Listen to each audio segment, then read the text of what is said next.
for everybody. Tricky, but not impossible. Plus, for the last half year, China has been stockpiling oil. That's the record high based on our data. Xu says China has more than 1 billion barrels in stock, more than 70 days worth, buying them some time to wait out whatever happens over the next few weeks in the Middle East. Emily Fang, NPR News, Washington.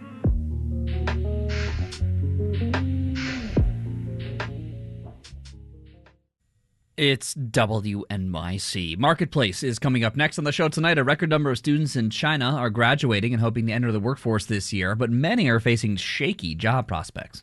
I've walked around the whole job fair, and employers have really high requirements. Some jobs need a master's degree or higher.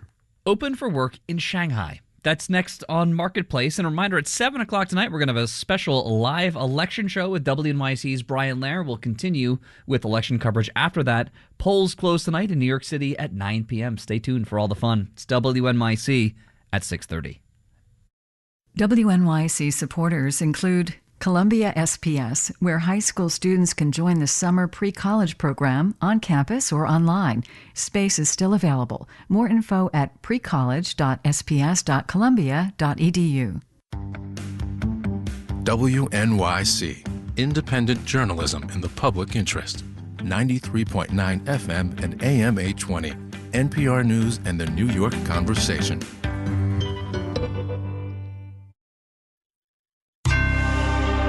Marketplace is supported by Raymond James, tailored wealth management, banking, and capital markets solutions for clients' unique needs. Disclosures at raymondjames.com.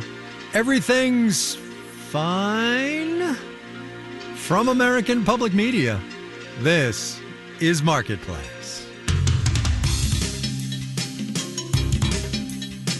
Marketplace is supported by Total Wine and More. This summer season, with so many bottles to choose from, Total Wine and More helps shoppers love what they find. Total Wine and More. Drink responsibly. B21.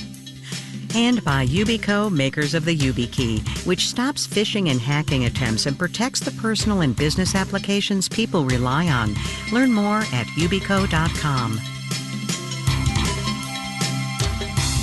In Los Angeles, I'm Kai Rizdal. It is Tuesday today. This one is the 24th of June. Good as always to have you along, everybody.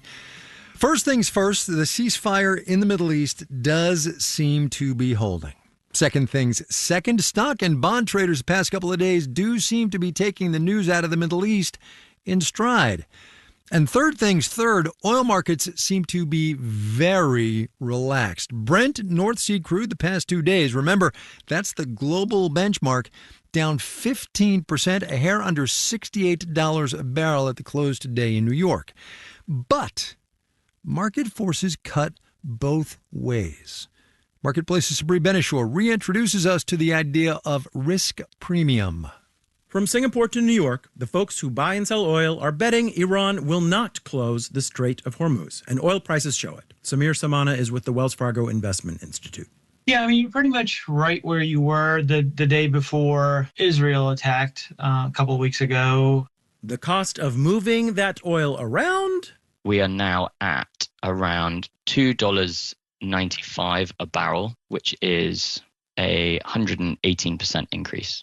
Matt Wright is a principal freight analyst at Kepler. One thing about shipping costs for oil tankers is that the price swings are kind of wild. Like they can move by 20% and that wouldn't be news. There is typically much greater volatility in freight rates than there is in the underlying commodity price, whether it's crude or refined products or anything. That is very normal. But 118%, that is not. One reason for the increase has to do with scheduling. Like turning a ship, scheduling a ship is slow. Oil pickups are booked 15 to 20 days in advance. So when the missiles started flying 11 days ago, some of those appointments were canceled. Now, shippers are trying to squeeze in extra trips to make up for that. So vessels are going to have to come into the Mideast Gulf and pick up cargoes with a sort of shorter window than is normally done. That means more demand for ships, and that means higher prices for shipping. On top of that, you've got insurance rates on these tankers, which went up and are still up. Tim DeNoyer is vice president at ACT Research. Well, certainly the risks are still elevated in the Persian Gulf. The risk to the global oil supply may have come down, but the risk to any individual ship in the Persian Gulf still there. Could get seized, could get hit, who knows?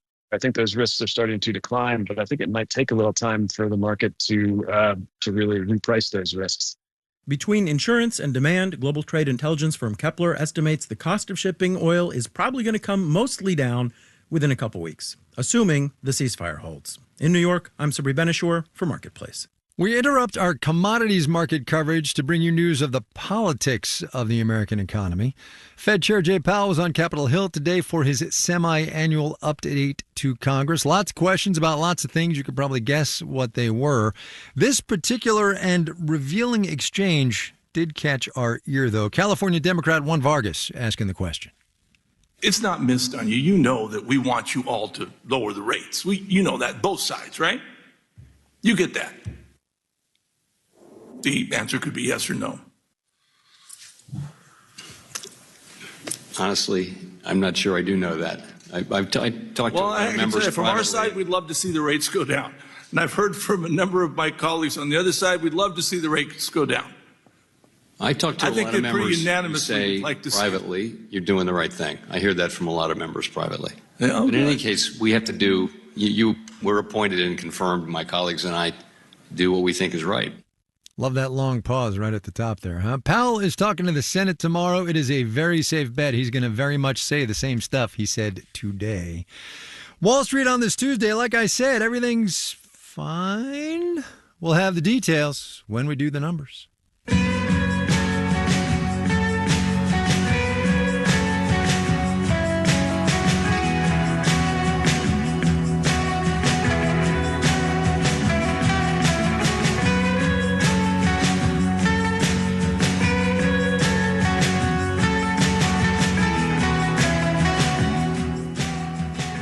Jay Powell wasn't the only attraction on Capitol Hill today. There's the GOP's big tax cut bill still being chewed over in the Senate. You've been hearing lots about that. Crypto made an appearance, too. You might remember last week the Senate, in a rare actual bipartisan vote, passed the Genius Act, which could lead to something called stable coins becoming more common in this economy.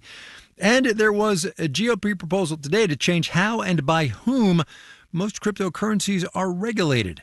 Marketplace's Matt Levin explains what's going on there.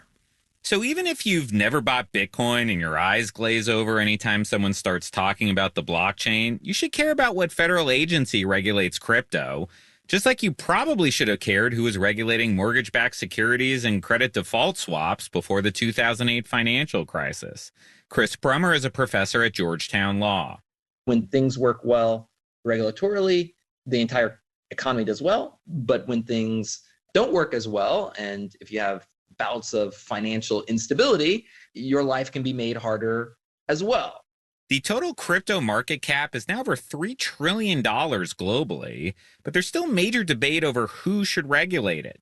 Under the Biden administration, the Securities and Exchange Commission took the lead regulating certain aspects of crypto, mostly by suing crypto companies. Summer Mersinger, head of the Blockchain Association and Industry Lobbying Group, says they need more than a piecemeal approach. Crypto is trying to interpret a bunch of different opinions across federal agencies, the judicial system, and trying to find the regulatory paths. The industry wants most cryptocurrencies regulated by the Commodities Futures Exchange Commission, known as the CFTC, and not the SEC. It's complicated, but they basically argue because of crypto's decentralized nature, it's economically more like a barrel of oil or bushel of wheat than Apple stock. Corey Frere at the Consumer Federation of America says there's an ulterior motive. The CFTC just isn't equipped by expertise, by staffing, by budgeting to handle an enormous securities industry.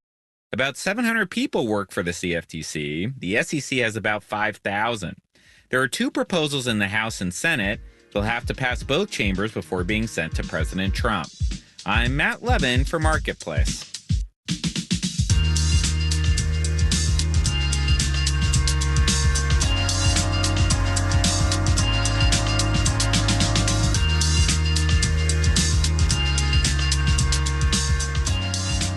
We're going to do a little consumer check-in now, and the consumer is being checked in with are you? So, how you doing? To judge by the Consumer Confidence Index from the Conference Board this morning, maybe not so great. The index fell this month, just as it has fallen every month of this year, save May. Consumers are more downbeat both about the right now and about the future. Some of the reasons why are probably obvious if you read the headlines. Other reasons, though, maybe less obvious. Daniel Ackerman has that one. Tariffs, a new tax and spend bill, conflicts in the Middle East. It's all just a lot for consumers, says Tuan Nguyen, an economist at RSM. We are living in a period of elevated uncertainties, and uncertainty is the number one enemy of consumer confidence. But alongside this swirl of uncertainties that consumers can't do much about, they're also more and more worried about their jobs. Kayla Brune is lead economist at Morning Consult. The labor market has been seemingly doing this very long, prolonged, gradual kind of slowdown. The labor market is by no means in a bad place. There aren't widespread layoffs, but continuing jobless claims are near their highest in 3 years. Bill Adams is chief economist at Comerica Bank. Consumers are seeing some more softness in the job market, fewer jobs available, and a harder time finding a new job. He says younger job seekers are having a particularly tough time, which could mean less willingness to make big discretionary purchases near term. We've seen some of that already in the May retail sales report, which was down on the month. There was some good news in the data. Kayla Brune of Morning Consult says consumers are less worried about rising prices. We have been getting cooler inflation readings, and consumers do seem to be noticing that. Of course, the end of the 90-day pause on most tariffs could shift the mood again next month. And with everything happening so fast, Brune says we gotta read the fine print attached to these data sets. The Conference Board survey ran through June 18th. So it's not capturing the U.S.'s involvement in the Israel-Iran affair. Brune says her group's more recent surveys show consumer confidence has kept sliding since then. I'm Daniel Ackerman for Marketplace.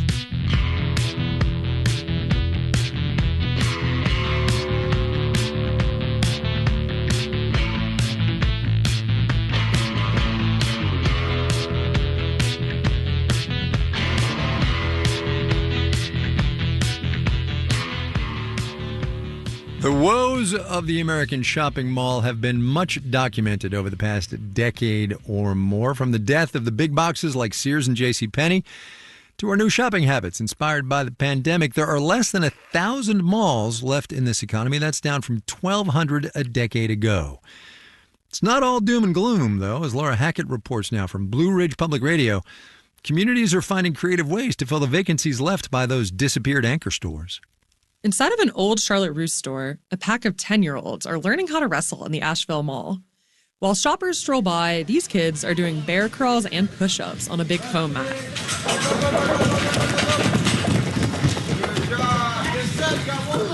This used to be a popular fast fashion stop. Now it's the headquarters of Mountain Peak Athletic Center, a boxing and wrestling gym, where spectators can grab a $5 beer from the fridge and hang out by the ring.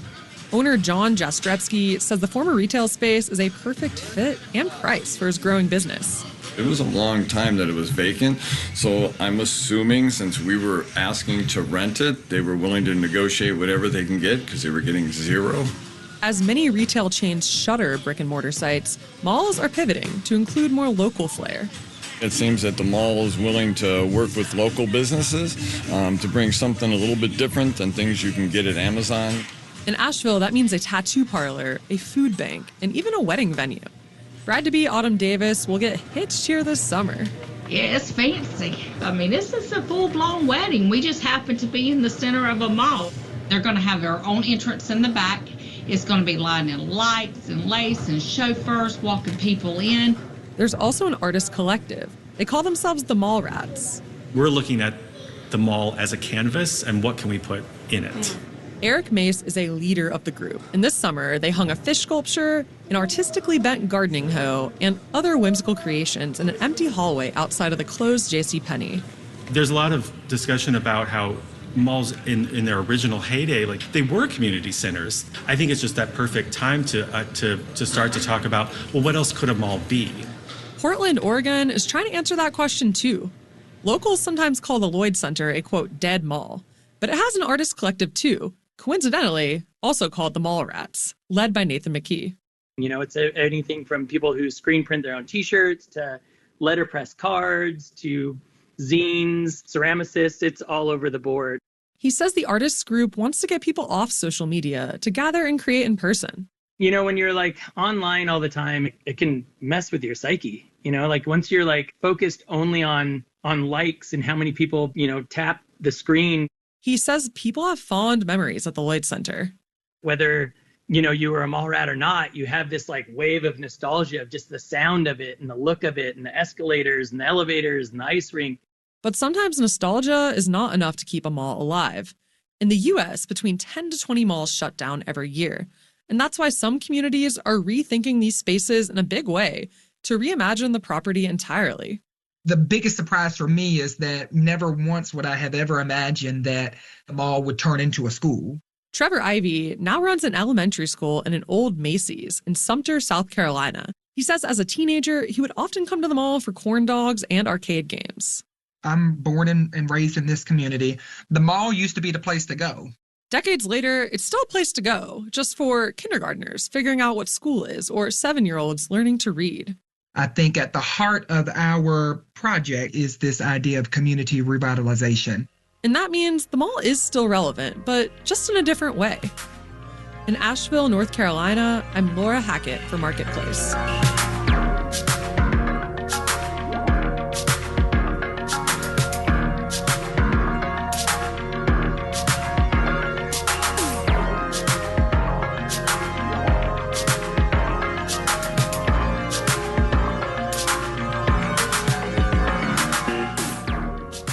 Coming up. It's become, for lack of a better word, a trend to want to speak at Harvard Business School. A little trend analysis straight ahead. But first, let's do the numbers. Yeah, here you go. The really happy music because everything's fine. Dow Industrials ascended 507 points today, 1.2%, 43,089. The NASDAQ jumped 281 points, about 1.4%, finished at 19,912. The S&P 500 packed on 67 points, 1.1%, 6,092. Sabri was talking about shipping rates. So some global shippers. Matson down 0.7%. Maersk dropped 1.7% today. Oil down, airlines up. That's the paradigm. Delta rose 2.7% today. American grew 4.3%. JetBlue up 4.1%. Oil companies, you asked? ExxonMobil down 3%. Chevron declined 2.2% today. Defense contractors, well, they fell after that feeling settled in that the Iran-Israel conflict might not drag on. Northrop Grumman down 3.2% today. Lockheed Martin down 2.6%. RTX, once upon a time Raytheon, down 2.7% on the day. Bonds up, yield on the 10-year T-bill 4.29%. You're listening to Marketplace. The Numbers is supported by Odoo.com, your entire business on one platform. Marketplace is supported by BetterHelp, committed to supporting mental health through therapy. Clients are matched with one of 30,000 therapists and can communicate via video, chat, or phone at betterhelp.com/public. And by Commvault. When bad things happen in business, like ransomware attacks, Commvault rewinds data, cloud apps, and environments back to before the incident, like it never happened. Commvault, it's how companies become a continuous business. And by Schwab. Schwab offers investors choices like full-service wealth management, self-directed investing options, and trading on Thinkorswim. More at schwab.com.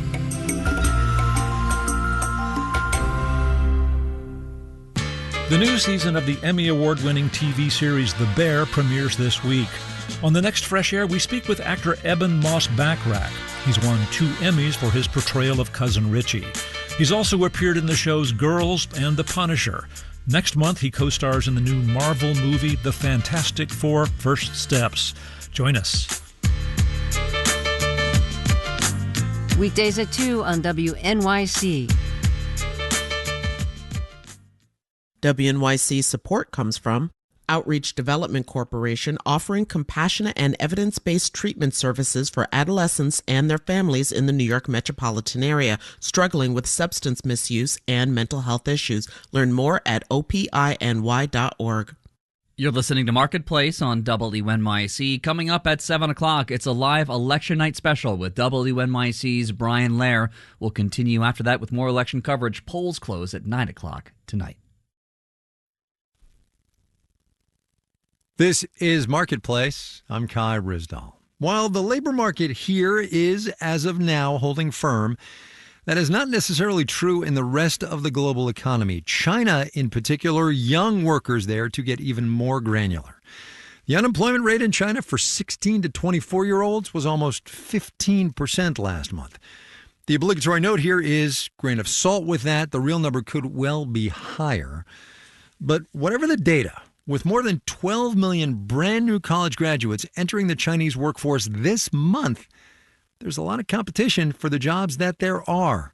Our China correspondent Jennifer Pak talked to some would-be workers. I'm checking out a job fair at Shanghai's Donghua University, which has 50 firms looking to fill just under 900 openings. It's a tiny job fair by China standards, but Donghua ranks among the top 100 Chinese universities, which means its graduates have a leg up in the job hunt, in theory. In practice, going to a top school is not enough, says supply chain management grad Gao Shengqi. I've been looking for jobs for about a month, and most of them are not suitable. There were many jobs I thought I could do, but the employers said no. And the jobs where the employers wanted me, I didn't want because the jobs weren't that good. Not good because the pay he's hoping to make is at least $11,000 a year. But the offers were 20% less. That would make it hard for me to have a life in Shanghai. Just outside the job fair, I meet Miao Jiahao, who has a master's degree in law. Like many graduates in China, he began job hunting early last fall. I've applied for over 1,000 jobs. There were not many replies, just a dozen or so. I've had 2 job offers, both unrelated to law. But he really wants to work in his field. The biggest hurdle, he says? There are too many law graduates and not enough suitable jobs. Then he excuses himself because he has an interview. He goes off to a quiet corner to take the video call on speakerphone. Good luck. It's a group interview, which is common in China when there are many applicants. The interviewer gives each applicant 90 seconds to introduce themselves in front of the whole group. Talk about pressure. Candidates here are all well aware of the high youth unemployment. That's why arts theory major Huang Yanhan is trying to get a head start. She's not graduating till next year, but she's poking around the job fair. I'm worried because the job market is overall not good. Plus, I'm majoring in liberal arts, so some employers will have higher requirements for us. Higher because many employers in China have a bias that liberal arts graduates have few practical skills. A college degree used to give applicants a competitive edge, but that's no longer the case. Here's Gao Shengqi again, the applicant who holds a bachelor's degree in supply chain management. I've walked around the whole job fair, and employers have really high requirements. Some jobs need a master's degree or higher. The positions are in fashion, real estate, the automotive sector.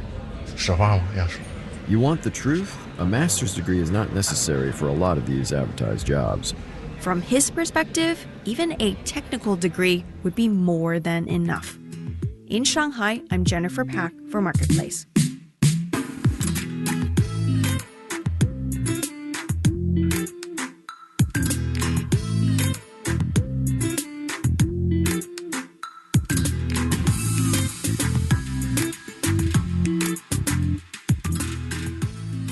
Here's a not entirely hypothetical question. What do reality TV stars, TikTok influencers, and Grammy-winning musicians have in common? If you said an invitation to speak at Harvard Business School, you go straight to the head of the class. The real mystery here, though, is why do all those people want to make the trek to Cambridge? Rory Satrin wrote about it in the Wall Street Journal the other day. Welcome to the program. Thanks for having me. So before the Harvard Business School became an influencer pipeline, who was the average speaker? The average speaker was your standard CEO. So someone from HSBC, someone from the major consulting companies, kind of had attended an Ivy League school themselves, potentially business school themselves, but pretty dry. I was just going to say, without casting aspersions, kind of a snoozer, right? Exactly. Right. Okay. Without casting aspersions. Right. Well, I will now no longer be getting an invitation to Harvard Business School. Now, tell me about the influencers that are so eager to go to this stodgy old business school and do their thing. So it's become, for lack of a better word, a trend to want to speak at Harvard Business School. Some say that it harks back to Kim Kardashian, who spoke at the school in 2023. And she posted a selfie with the Harvard Business School sign, which went pretty viral. Since then, the school has been pretty much inundated with requests from influencers, but also more high-profile celebrities. So in recent months, we've had Phineas, Billie Eilish's brother, speak there, Marcelo Hernandez from Saturday Night Live, Alex Earl, the influencer. So it's become a really hot ticket. Okay, but why? What do the influencers who are kind of by definition, they've already got a reputation and huge audiences, what do they get out of going to Harvard? It's become a badge of honor. And aside from the branding opportunity of taking a selfie with the sign, I think it conveys a certain legitimacy, the same way that being on a panel or appearing on a television show was once kind of a badge of legitimacy. Now speaking at Harvard is the latest one.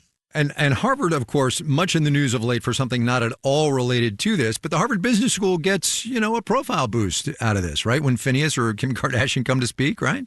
Exactly. They're not doing it for this reason, but it's great PR for the school. One does wonder how Yale or Wharton or the Stern School at NYU or Stanford, right? How do they feel about all this?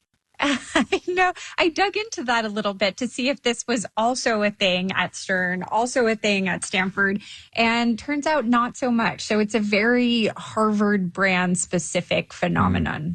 The Harvard Business School, I don't know what the tuition is, but it is certainly not cheap. If I'm an MBA student, other than the visceral thrill of seeing, Alex Earl or Phineas or Billy or whatever, do I get something out of this? The students, for the most part, seem really excited about the phenomenon. And a lot of the students I spoke to say that they like seeing someone with an unorthodox, non-traditional background because it kind of mirrors what's happening in the zeitgeist and in the business world today. Also, and this is kind of relevant, a lot of these influencers now run actual businesses. It's not just being an influencer, it's the businesses that they run. Right. So taking into account Alex Earl's perspective on business. You probably should tell people who Alex Earl is. So Alex Earl is, I would say, one of the top influencers of the moment, but she also runs a beverage soda company that she launched.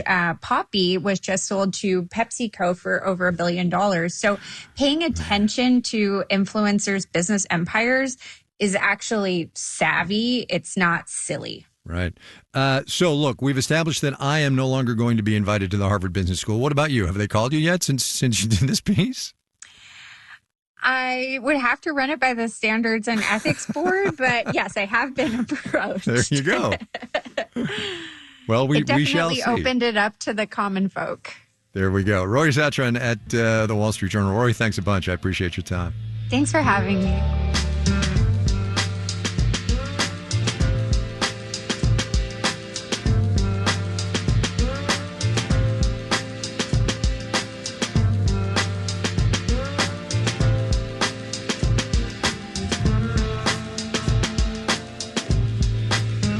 Marketplace is supported by LHH. LHH believes that recruitment doesn't have to feel cold. Through craft, care, and passion, it can be beautiful. LHH, a beautiful working world. Learn more at lhh.com/beautiful. And by Pure Storage. In a world of fragmented systems, Pure Storage delivers a single, consistent as-a-service platform for all data storage needs across on-premises, cloud, and hosted environments. More at purestorage.com. This final note on the way out today, a housing market data point. The Case-Shiller Home Price Index was out today. And how you're feeling about it kind of depends on which side of the transaction you are on. Nationwide, home prices were up 2.7% in April. That is an annual increase. Obviously, that's for the sellers out there. For the buyers among you, that was the slowest rate of growth in almost 2 years. So you take your solace where you can get it, I suppose. Our digital and on-demand team includes Jordan Manji, Dylan Miettinen, Janet Nguyen, Olga Oxman, Virginia K. Smith, and Tony Wagner. Francesca Levy is the executive director of digital and on-demand. And I'm Kai Ryssdal. We will see you tomorrow, everybody.